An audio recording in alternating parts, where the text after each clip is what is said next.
What is up, everybody? It's your boy Phil Shocker, the 96 Hedgehog here with the Week 6 TBL Draft Teambuilder thing. Yes.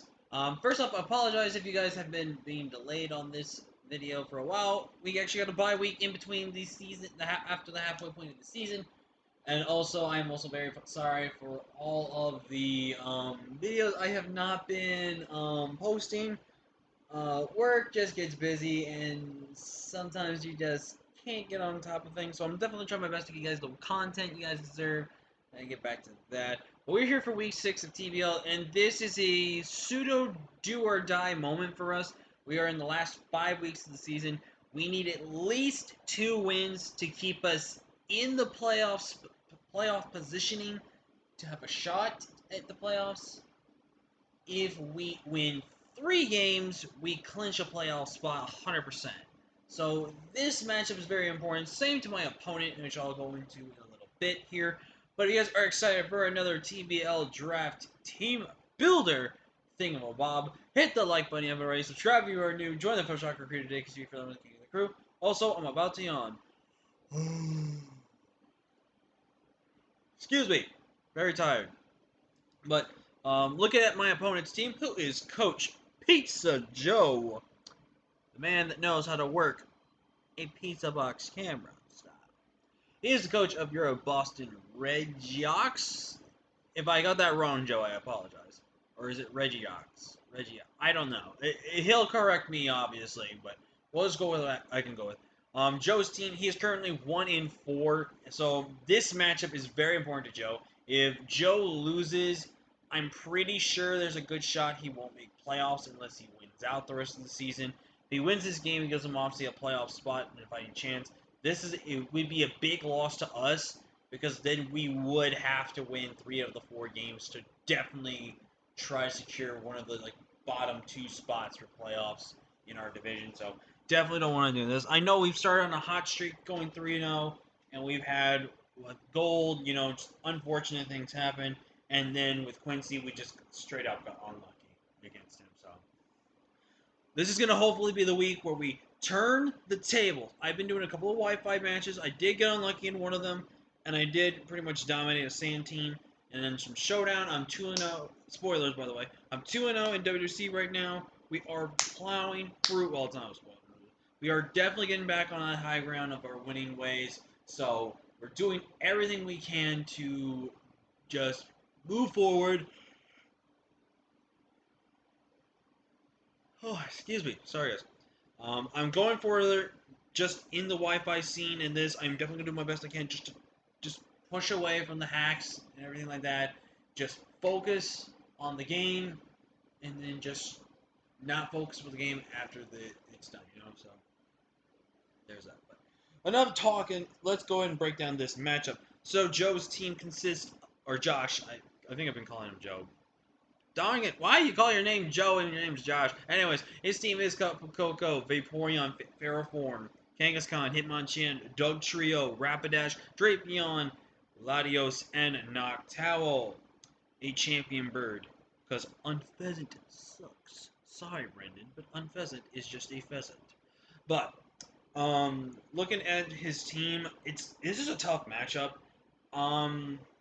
In terms of what I can see him not bringing, I don't think he's going to bring Noctowl. Tinted Lens, don't get me wrong, is good against me, but when you don't have any other way to hit me, it's really kind of prevented. Excuse me. And plus, I don't really know how he feels about the matchup for it. Latios, honestly, does not have a strong matchup against me, specifically because of the fact we cripple it based on move pool. Its move pool is very struggling against our team. He really has a hard time trying to figure out what kind of moveset and stuff like that he can have against me. So definitely something to note there. With Drapion, I do think Drapion has a potential chance to show up into this matchup. Drapion definitely providing more of a good offensive threat of a Mon this week against us.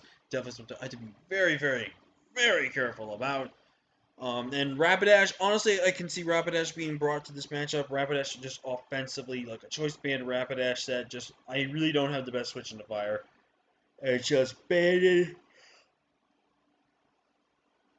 excuse me, Bandit does such amazing work against me, and everything else can just do a lot. It's got great coverage for my team. Play rough for Hydreigon, high horsepower for things that he may need it for. Obviously Flare Blitz, Wild Charge for my Volcanion and my Lapras. Does I think it gets a Rock Take move if I remember correctly. Yeah, it does not. So it can't beat my Archeops, but it does get Wild Charge, which can beat that. So Rapidash definitely could be something I could see him brought. And what's funny is I got Rapidash and I traded it in. So maybe out of respect, he won't bring it towards me. Which, if he does, I actually would appreciate that. Which would make it better. So, looking at his team, Coco's coming. Coco is just a very offensive monster. I only have one really good check to Coco, and that is Nidoqueen. And even though I know I have to bring Nidoqueen, he can prep knowing I'm bringing Nidoqueen and just go from there. Oh my god. Excuse me. I don't know why I keep yawning so much. It's just so annoying. Vaporeon, I think Vaporeon has to come in order to stop certain offensive threats against my team. Ferrothorn, I think, comes because I don't have really the best way to remove hazards, and hazard stacking would definitely be in his best interest. Kangaskhan, I think, is actually a really good normal type, but we don't have our fighting type anymore, so having a normal can actually be really problematic versus my team. Hitmonchan, definitely a really good offensive fighting type. I think it's got the coverage to hit my team. They expect like fighting move, potentially Earthquake or Fire Punch, and then another coverage move, potentially on the team, maybe like Ice Punch or something. Oh my god. Okay, stop yawning, Jesus. And then last but not least is Doug Trio. Doug Trio, which I am not going to show the cursed image that he has shown to everyone else because I don't want everyone else to have nightmares like a lot of people do. But anyways, Doug Trio, just a really annoying ground type. Only really comes mostly because of an arena trap, forcing shed shells. But honestly, I don't even really care if he brings Dougie against me. I have ways to counter Dougie the way that my team is built, unless he is Sash. If he's Sash, worst case scenario. If he's not Sash, big chillin'. Big chillin'. So, again, I can see Rapidash being mixed in there. I could potentially see the Drapion, but I don't really think Drapion has that good of a matchup. Otherwise, there's a lot of things I could see his team doing.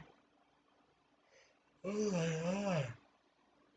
Could I please stop yawning? Jesus. Sorry, I'm complaining about this, guys. It's just I don't yawn as much like this I used to, but I guess when working my job morning to whatever, it does that. But anyways, let's break down the team we're bringing and starting it off here. I might change this after looking at it for a while and thinking about it, but I don't know it just quite yet. We have Joey the Tauros, which if you look at my man's team, he does not have a fighting type on his team, which means Tauros is absolutely free this matchup. Tauros also just be a phenomenal normal type in this matchup.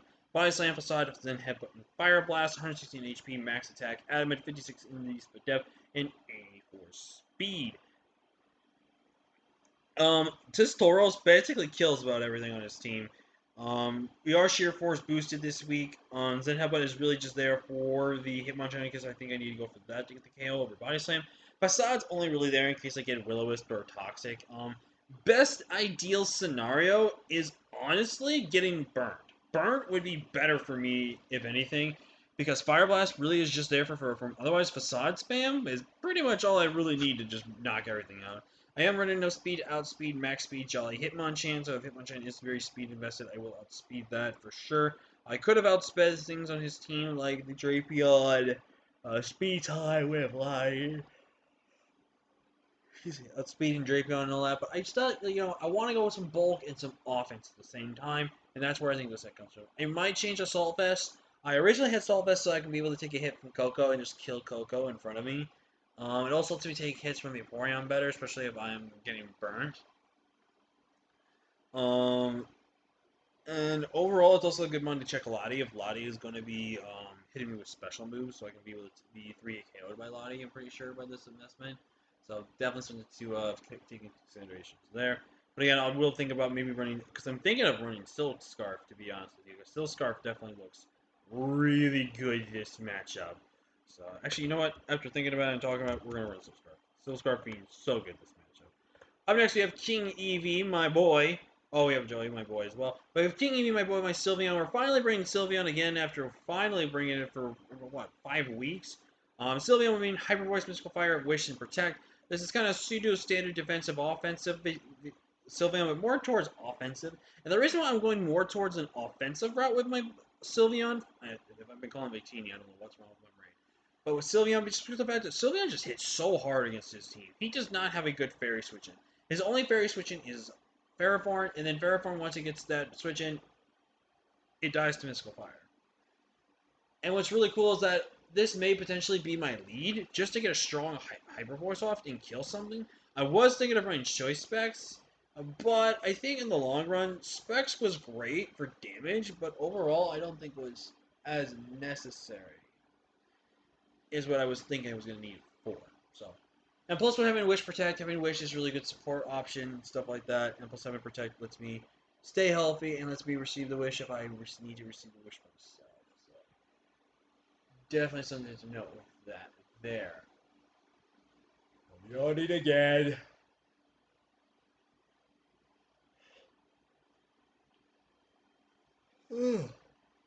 Excuse me. Up next, you have the debut of the final mon that we made transactions for to bring, and that is my boy, Sparks the Luxray. You really look at his team, you look at Luxray, agility up, game over. This thing is faster than Scarf, Adamant, Dugtrio, which is very important to note there. Because I really think if more terms of speed tiers, he's not gonna run. He's not gonna run. If he runs Scarf, he's not gonna be running Jolly Scarf. Adamant Scarf makes more sense to him because of the fact that with running Adamant, he's already outspeeding my Tauros, unless he's really scared about that. Then run Jolly just to outspeed that. But again, as soon as I get agility up, I'm faster than everything in his team. His fastest Scarf would be Adamant Scarf with Dougie, and I would imagine if he is Jolly Scarfed with a Rapidash, I'm also faster than that. Facade, Wild Charge, and Firefighting just there strictly for Ferrothorn. Otherwise, my Stab plus my Pseudo Stab with Guts and having Facade basically is all I really need this matchup. 28 HP is obviously not the best for bulk. We are running a lot of attack and running enough speed, like I said, to +2 outspeed a Adamant Scarf Dugtrio. Up next, we're running Shadow or Aegislash this week with Weakness Policy once again, but I think we're trying to be a little bit more different style this week. We are going with more of offensive than defensive, but we're also bringing setup defense. So we're bringing Iron Defense, Close Combat, Iron Head, and Shadow Sneak. 116 in HP, max attack, Adamant, 100 into defense. With this, we are really taking hits. If I get Iron Defense up before anything can hit me physically, I always live one hit, and I just start revenging. Shadow Sneak is completely free in this matchup. Close Combat is definitely going to be something I'm going to actually... I actually will do what I did for the one thing and making sure I'm faster than Eevee, Sylveon. And that has 86 speed. I just literally saw it, so I don't know why I'm doing that again. So 86 speed.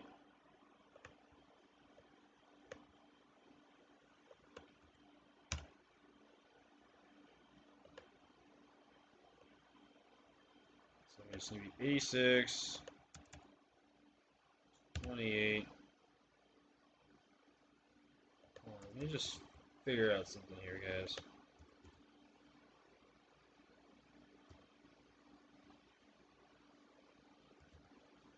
There we go.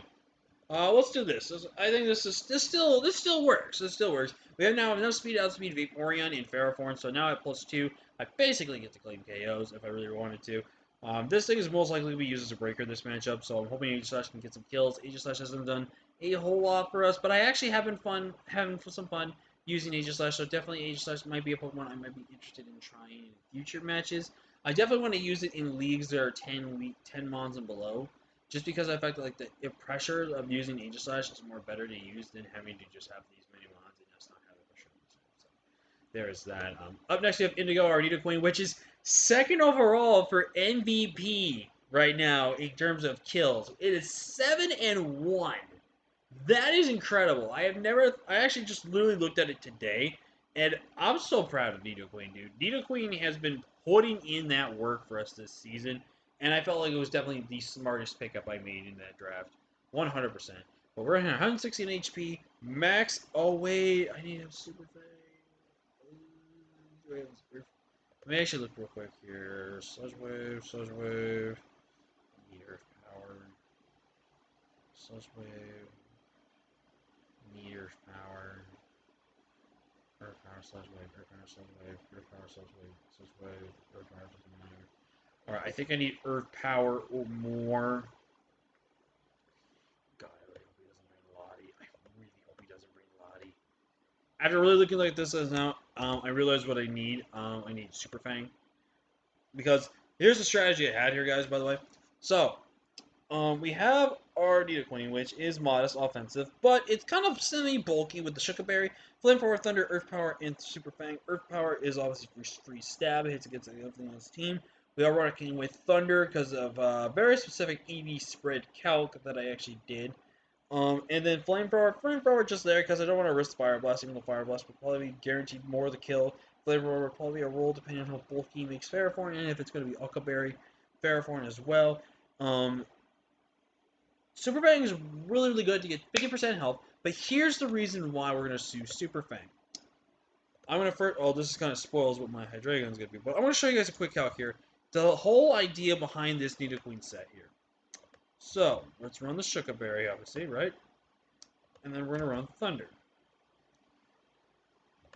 Thunder to Vaporeon, a standard defensive Porygon. At 50%, with the 12% HP it's going to get, it will fly between around 50 to 60, if not around 60%. Which means Thunder either guarantees or gives me a good roll in my favor to kill after that Super Fang chip. Because that's going to definitely be the main switch and he's going to have with him. Unless this thing is super Spadef. If it's super Spadef instead of Fizdef, which I don't think is going to be the smartest player in this world, he could have some Spadef. Again, it might end up being a roll, and I might have to go for the roll. If I get the roll in my favor, what it does then, it lets me click Flamethrower, it lets me click Earth Power, it lets me click that completely free. Again, if no Latios and Noctowl are there. Noctowl's there, I don't care if I don't have Sludge Wave because I do have Thunder, but if Latios is there, I can't touch that thing. So that's going to be a really big problem right there. But I do think our Nidoqueen is going to be perfectly fit for this matchup. And last but not least, we're bringing Green Doa, our Hydreigon. And we are running Dragonite, Earthquake, Outrage, and Fire Fang. Fire Fang again, because obviously, you know, Ferrothorn. And otherwise, my just stab with Outrage and Earthquake really just destroys so much of his team. At +1, we basically nearly kill Vaporeon. So again, Vaporeon just gets like 15% chip. At +1, Outrage kills. And once we get rid of Ferrothorn and get rid of Coco, we basically kill everything. He could bring in the Vaporeon, but more times than not, he probably brings in Coco, potentially. And if he brings in Coco, I will be careful, but obviously I'm going to go for Earthquake in front of that thing every single time. If it reveals to me Scarf, that's really great information, but I don't think it would be Scarf against my team. I think Scarf would be a really weak item for it, unless he was really scared of something. But overall, I think Hydreigon's going to be really great, and a really good Mon this week. I really think we haven't been using Hydreigon to the full best of our abilities, but I think it's still an amazing Mon. The whole squad itself, I think, has been really, really good. I think we could have been playing better with some of the Mons this season, but overall, I think just from how we've been doing, I do think we have been very much unlucky our last 2 weeks.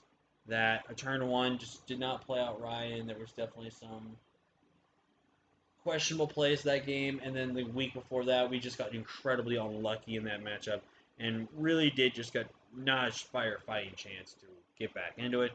But we're going to bounce back now. I have had a talk with this team, and I have told them we are bouncing back. We are going to do everything in our power to finish this season strong. And if we don't make playoffs, what we're going to do is we're either going to go neutral or we're going positive. One way or another, we're going to have fun, and we're going to end this season strong. But with that being said, thank you all so much for watching. Leave a like if you haven't already. Subscribe if you are new. Join the Fish Talker crew today because you're the king of the crew. And with that being said, I will see you guys next time. I'm going to bed. Peace, everybody.